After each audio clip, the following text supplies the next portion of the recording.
Right, we're going to look at the second video, or the second examples here from the last section of circles.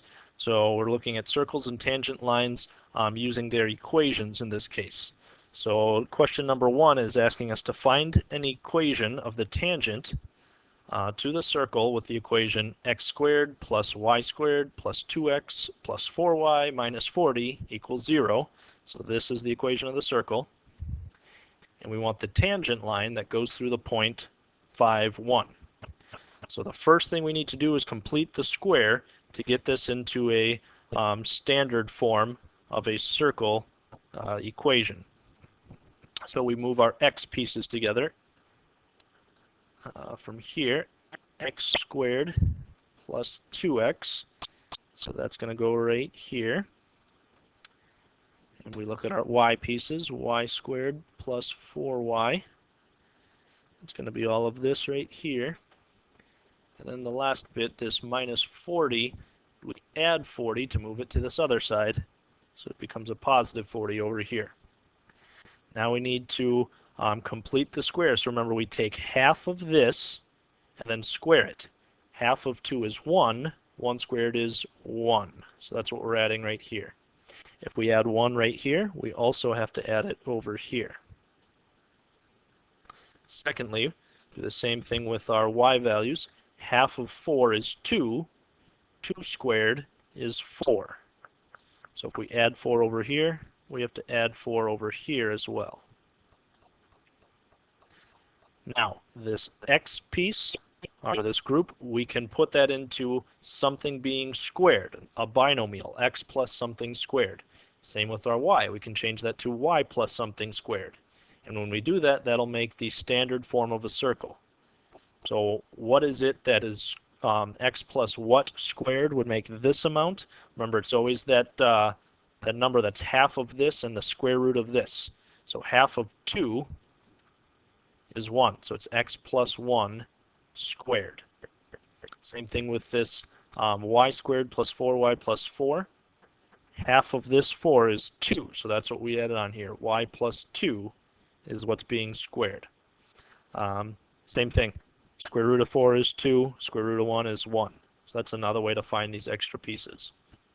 Now in the end, why we say it equals 45, we added all of this stuff on extra, put it all together, and it got 45. So this is now our standard equation for the circle. It's all of this piece changed into a different form by completing the square. That way we can look at this and say, okay, we have x plus 1, so when we're looking for our center, the x value is going to be at minus 1.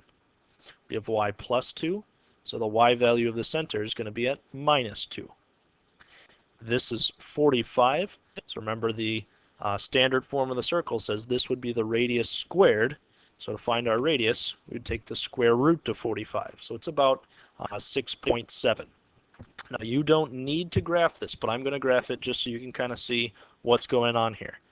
If the center's at negative 1, negative 2, so negative 1, negative 2, that would be right here.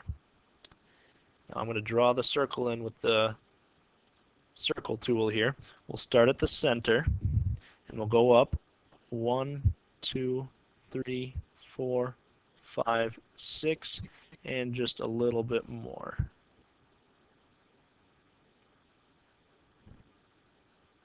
Oops, that might not be quite enough. Go like that. There we go. That's a little bit closer to the circle. So this is the circle then that we found from this equation. Here's the center. And we found the radius and just kind of drew it so it touches all those points. We're looking to find the equation of the line that's tangent to the circle at the point 5, 1. So we can find that point 5, 1. It's right here. And we want to find a tangent line. So I'm going to go like this. It's going to look something like this, because this is the line that's only going to touch it at one point. So this is going to be close to what that line looks like. It only touches at one point. And we need to find what that line is, what the equation is. So remember, the equation of any line would be of the form y equals mx plus b, where m is the slope and b is the y-intercept. Now if we want to find the slope of this line, remember that that slope is going to be perpendicular, or that line, should I say, is going to be perpendicular to this radius right here. These are always going to be perpendicular from the radius to this tangent. It's always going to make this 90 degree. So we can find the slope from the center to this point. We can find that slope going from the center, -1, -2, up to the point 5, 1. We're going up 1, 2, 3, and over 1, 2, 3, 4, 5, 6. So I would say my slope is 3, 6. And again, you don't need the graph to do that. You can just use these points, -1, -2, and 5, 1, and find the slope from there. Going from -2 to 1 is up 3. Going from -1 to +5 is up 6. So 3 over 6. We can reduce 3 over 6 to 1 over 2 then. So this, or the slope of this line, is 1/2. The slope of the tangent line then, remember, is going to be perpendicular. Tangent is perpendicular to the radius at that point. Remember, perpendicular means opposite reciprocal. So we flip these two around and make it negative. So we call it -2 over 1. And 2 over 1 we can reduce to 2. So this slope is -2. The slope of this line we found to be -2. Using that information and the fact that it's -2, we can plug that into this equation and try to find the rest of the pieces to make an equation. We'd say y equals -2x plus b. Now b, remembers, the y-intercept. We don't necessarily know what that y-intercept is. We don't see where it crosses that line. We do, however, have a y and an x that we can just plug in. We know that it goes through the point 5, 1, this point right here. So we can simply plug those two values in, 1 for y and 5 for x. Simplifying this piece, -2 times 5 is going to be -10. So we have 1 equals -10 plus b. And then to find b and get it alone, add 10 to both sides, and we'd say 11 equals b. So if we extended this line up here, it would cross this axis at 11. Now this is not the equation then. Remember, the equation is going to be something similar to this. It's going to say y equals something times x plus something. We know that this piece was our slope, -2. We know that this b was our y-intercept, was 11. So the equation looks like this. Y equals -2x plus 11. This equation makes a line that is the tangent to the circle. It's the equation for this line right here. So this is your end answer.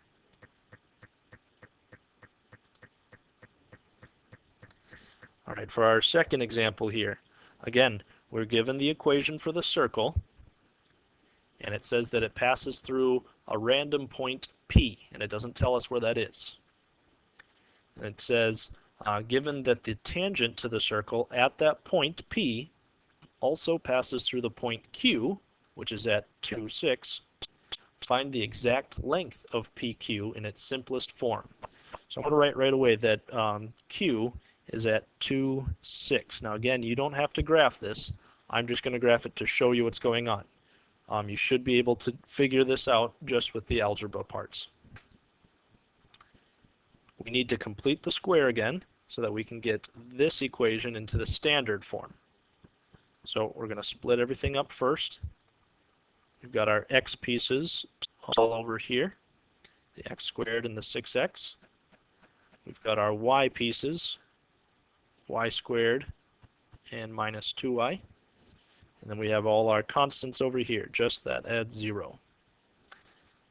So to figure out how to fill in the rest of this, remember it's half of this piece squared. So half of 6 is 3, 3 squared is 9. So 9 is what we're adding here, which means 9 is what we're adding on this side. Half of negative 2 is negative 1. Negative 1 squared is 1, so that's what we're adding on here, which means that's what we're adding on this side.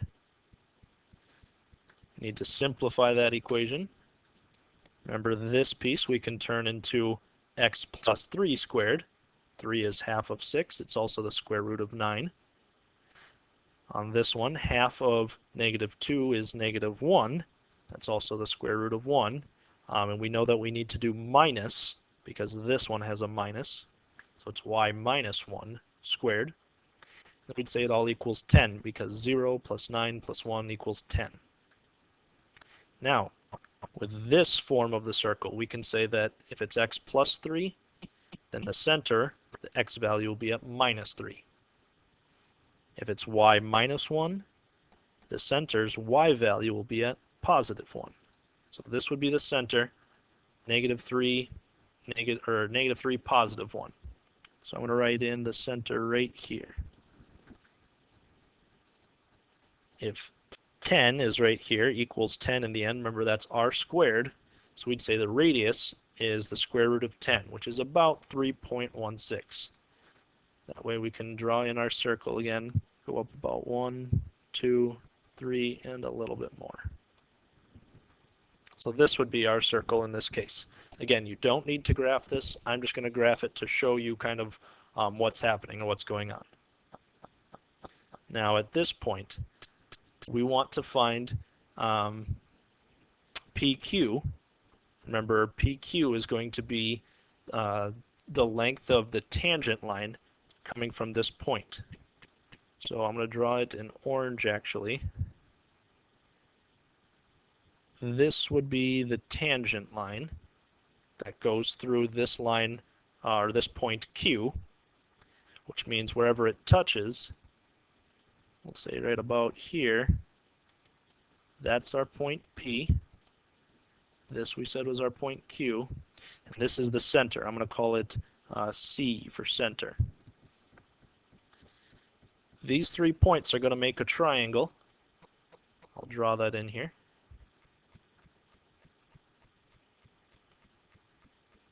This is going to be a certain kind of triangle. Remember, if this is a tangent line, then this is going to be a right angle because it's going to be perpendicular here. We know this length is the square root of 10 because it's a radius. We know this point is 2, 6. So they told us that right here. And we know this point is negative 3, 1 because that was our center. So we can find this length by using our distance formula. So let's go ahead and do that right away. Plugging everything in from C to Q. We're going to use our distance formula. So we're going to use these ones as our x2's.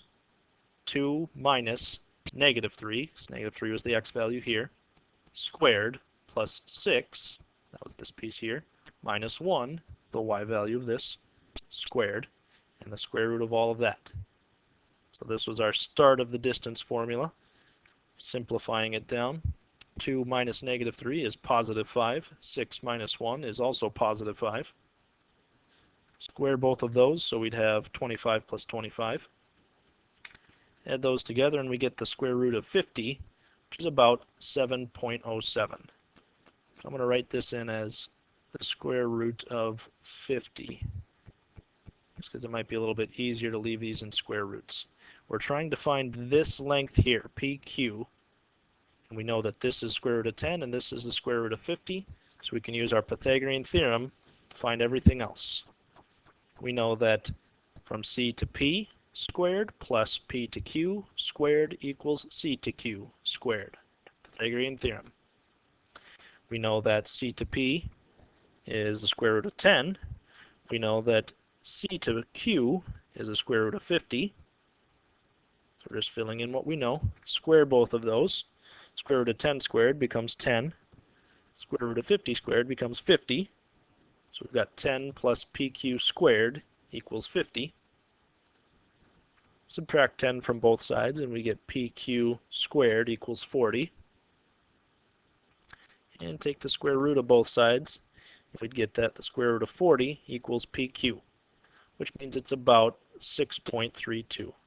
So either one of these, you can leave it as the square root of 40, you can leave it as 6.32. Either one of those is this length from P to Q.